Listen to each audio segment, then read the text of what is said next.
सतगुरु नानक देव महाराज जग जलंदे की सार करते करते अज किसी प्रेमी के घर ठहरे हैं।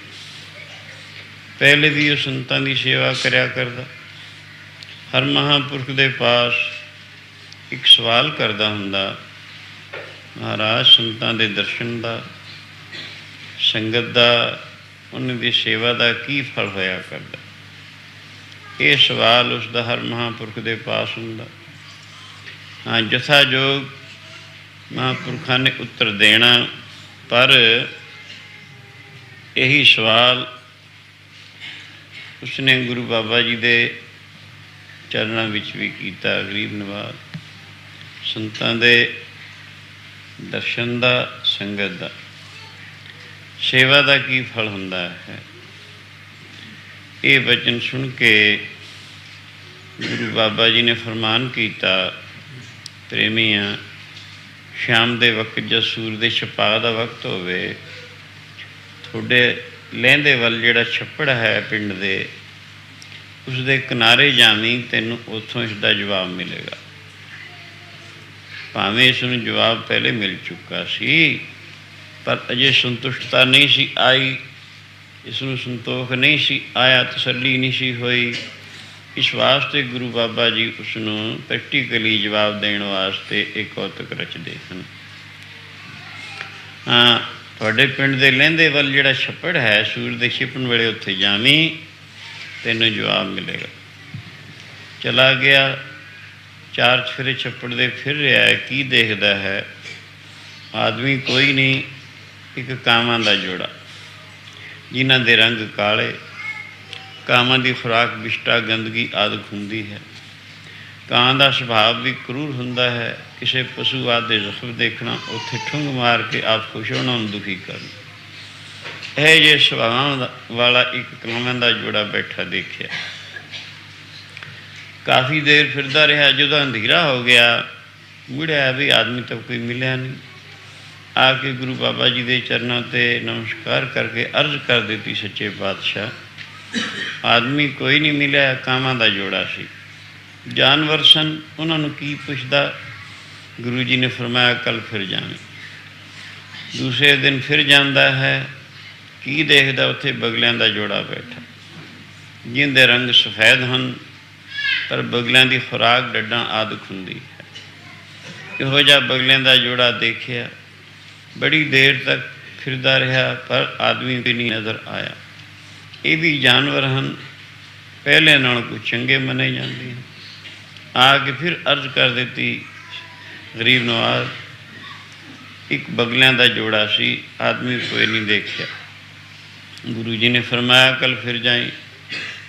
तीजे दिन फिर जाता है, फिर उत्थे की देखता है? एक हंसां का जोड़ा बैठा।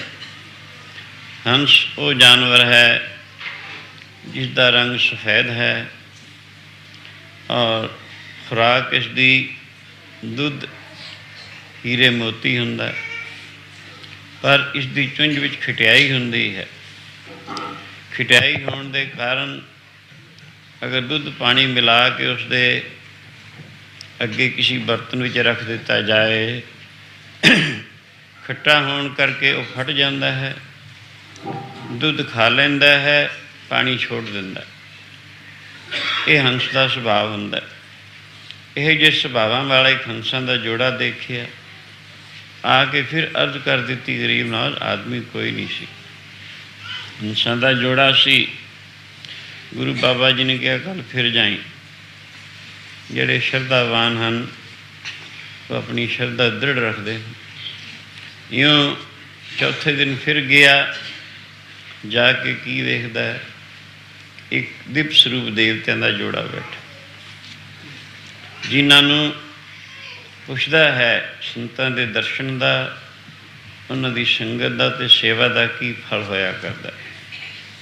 ये सुन के लोग कहन लगे, असीं ना तो कदे संतां के दर्शन किए, ना सेवा की, ना संगत की। जो दर्शन ही नहीं किए, सेवा संगत कैसे हो सकती है? तो तू संतां के दर्शन भी करदा है, सेवा भी करदा है, संगत भी करदा है। पर पहले दिन असी कांसा तेरे दर्शन किए, साडे विच परिवर्तन आया, चेंज आया, असी बगले बन गए। दूजे दिन फिर तेरे बगलियां दे जामे विच दर्शन किए, फिर साडे विच चेंज आया, तबादला आया, असी हंस बन गए। फिर हंसां दे जामे विच तेरे दर्शन किए, फिर साडे विच तबादला आया, असी हुण देवता बन के बैकुंठा नूं चले। तैनूं एक भगवान आ गया, उस विच दोवें बैठ गए, आकाश नूं उडारी मारन लगे, कहंदे तेरे घर रब आया, वो तो पुछ ली। इन्नी गल सुन के वो तां घर नूं मुड़ आया, तो वह आकाश नूं उडारी मार गए ने, बैकुंठा नूं चले गए। घर आके फिर अर्ज कर दी सच्चे पातशाह, अज एक देवत्यां दा जोड़ा सी, उन्होंने मैं पूछया दसो संतां दे दर्शन संगत ते सेवा का की फल हुंदा है। उन्होंने कहा असीं कदे संतां दे दर्शन संगत सेवा नहीं की, पर तेरे दर्शन असीं करदे हां। पहले कावां दे जामे विच तेरे दर्शन किए, साडे विच परिवर्तन आया, चेंज आया, तबादला आया, असीं बगले बने। फिर बगलियां दे जामे विच तेरे दर्शन किए, असीं हंस बने। हंसां दे जामे विच तेरे दर्शन किए, हुण देवता बन के बैकुंठा नूं चले। हाँ, तेरे घर रब आया, वो तो पुछ ली महाराज, अजे तक मेरा संसार दूर नहीं हुआ, ये गल इयों क्यों बनती चली गई है, आप कृपा करके दसो। सुनियो मेरे मीता में साधुआं दे संग, सुनियो मेरे मीता में साधुआं दे संग, सुनियो मेरे मीता में साधुआं दे संग, सुनियो मेरे मीता में साधुआं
दे संग।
पिंगल पर्वत पार परे, खल चतुर्व कीता, अंधले तिरपण सूझिया गुरु भेट पुनीता। महिमा साधु संग की सुनहो मेरे मीता। गुरु नानक देव महाराज उस प्रेमी नूं कहण लगे, प्रेमीए दरअसल तेरे सवाल का जवाब है। इस तरीके से तैनूं जवाब दिता गया पहले पैर। जिस वक्त ये जीव बुरी सोसाइटी, बुरा लिटरेचर, बुरे कर्मां विच लगन करके कामवत होया हुंदा है, इहदा मन काला स्याह होया हुंदा है, बुरे कम्मां दे विच इस खच्चत होया हुंदा है, इहदे नेचे, इहदे ख्याल, इहदे विचार बहुत प्रागंदा होए हुंदे हैं, जिन्हां दा फल इत्थे ही एक किस्म का दोजक भुगतदा हुंदा है। जदों उसनूं गुरमुखां दी संगत प्राप्त हो जाए, उहदे जीवन दे विच चेंज आउणा शुरू हुंदा है, तबादला आउणा शुरू हुंदा है, कामां तो बगलियां वत बन जाते हैं, इन्हें थोड़े थोड़े सुभाव सुधरते, फिर संगत करता रहिंदा है, फिर ये हंसवत हो जाता है, तत्व मिथ्या दे विवेचन करने वाला हो जाता है। दुनिया जो जिसनों असीं संसार कहने हाँ, जगत कहने हाँ, दुनिया कहते हाँ, ये दो हिस्सियां दी बनी हुई है। इहदे विच एक परमात्मा रब है, दूजा उसकी माया है। दिष्टमान जितना है उसकी माया है, वो इसके अंदर बाहर परिपूर्ण है, पर ये ऐसा नज़र नहीं आता, ऐसा प्रतीत नहीं हुंदा हर एक नूं।